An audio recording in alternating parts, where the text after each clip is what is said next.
अस्सलाम वालेकुम स्टूडेंट्स, मेरा नाम शबीर अहमद है और मैं प्राइम ICS वर्चुअल यूनिवर्सिटी के सब कैंपस से मैं आपको online video link classes provide कर रहा हूँ।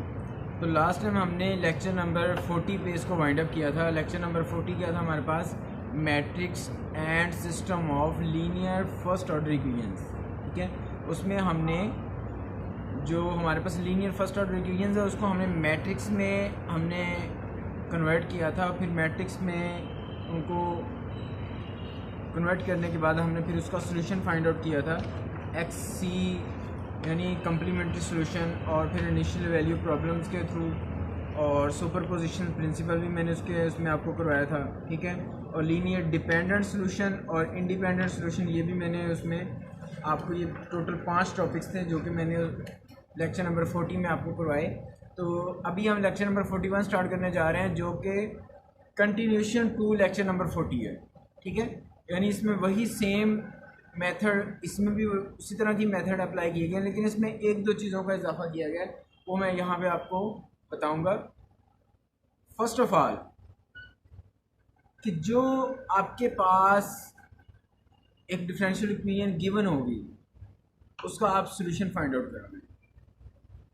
जब आप सोल्यूशन फाइंड आउट कर लोगे x1 x2 x3 like that, ये आपने सोल्यूशन फाइंड आउट कर लिए हुए हैं। ठीक है, x1 x2 x3। अब आपने इसको चेक करना है कि ये लीनियरली इंडिपेंडेंट है या नहीं है। तो उसके लिए आप क्या करोगे, इसके सोल्यूशन का आप रॉन्स्कियन लोगे। रॉन्स्कियन क्या है? ये डिटर्मिनेंट लेते हैं हम, जो भी सोल्यूशन हमारे पास आ रहे हैं उनका फिर हम डिटर्मिनेंट लेंगे, और डिटर्मिनेंट लेने के बाद अगर तो डिटर्मिनेंट नॉन ज़ीरो है, ठीक है, अगर डिटर्मिनेंट आपके पास नॉन ज़ीरो आ जाता है इसका मतलब जो सोल्यूशन है वो आपके पास लीनियरली इंडिपेंडेंट है। अगर ज़ीरो आ जाता है तो फिर वो सोल्यूशन लीनियरली डिपेंडेंट होगा। ठीक है, एक तो चीज़ ये थी इसमें। और सेकेंडली इसमें ये गिवन है कि पार्टिकुलर इंटीग्रल आपने प्रूव करना है कि किस तरह ये पार्टिकुलर इंटीग्रल है या नहीं है। तो प्रूव कैसे करेंगे आप जानते हैं कि जब हम क्वेश्चन को सॉल्व करते हैं तो हमारे पास हम लेट करते हैं XP, और लेट करने के बाद फिर हम उसको यूटिलाइज करते हैं उन डिफरेंशियल इक्वेशन में। ठीक है, लेकिन अब आपने क्या करना है, आपको जो इक्वेशन गिवन है उसमें XP की वैल्यू यहाँ पे पुट अप करनी है। ठीक है, इसकी वैल्यू यहाँ पे पुट अप करोगे, ये आपके पास आ जाएगा 3t minus 4 and minus 5t plus 6 plus 12t minus 11 and minus 3। इसको हमने सॉल्व करना है। अब आप ये देखें कि x प्राइम क्या करेंगे, जब आप इसे मल्टीप्लाई करेंगे, मल्टीप्लाई करने के बाद 3t माइनस 15t तो माइनस 12t आ जाएगा। ठीक है, 3t minus 15t minus 12t आ गया।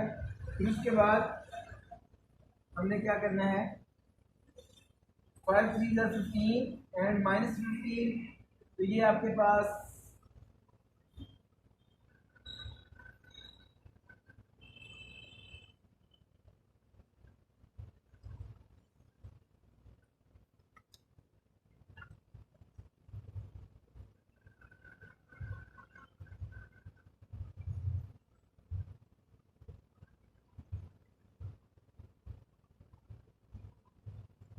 Okay minus 12। आपने इसको वन टाइम सॉल्व किया क्योंकि 3t माइनस 4 है, तो वन टाइम जब सॉल्व करेंगे तो 3t minus 4 minus 15t plus 18।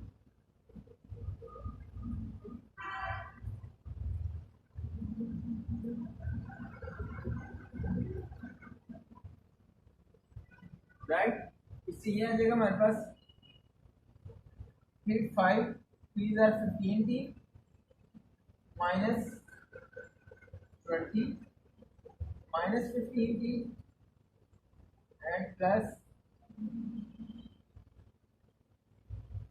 18।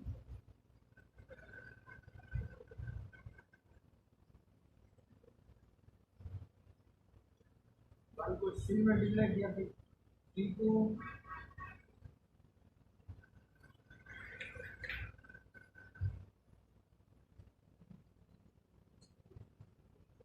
5 को 3 4 से मल्टीप्लाई किया एंड प्लस 3 को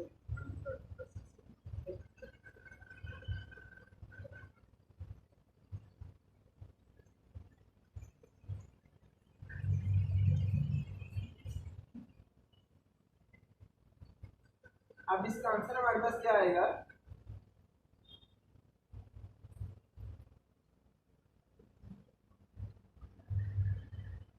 -12t प्लस 14, तो इसका आएगा -2।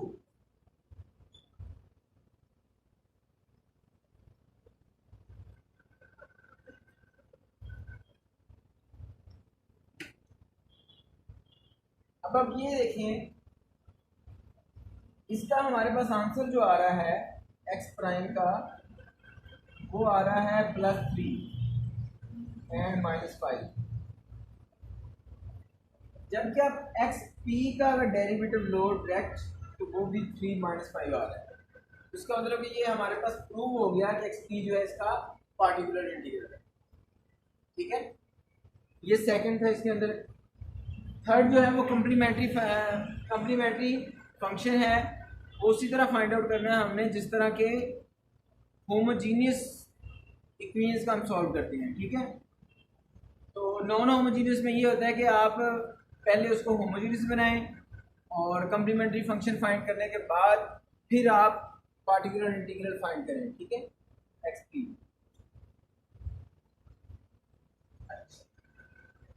इसके अलावा एक फंडामेंटल मैट्रिक्स है phi of T. Fundamental matrix क्या है कि जो आपके पास सॉल्यूशन आया है ना, उस सॉल्यूशन को आप मैट्रिक्स का नाम दे दोगे तो ये फंडामेंटल मैट्रिक्स बन गया। ठीक है, तो ये था लेक्चर नंबर हमारा 41। तो इसी तरह हम मूव करते हैं लेक्चर नंबर 42 पे। ठीक है।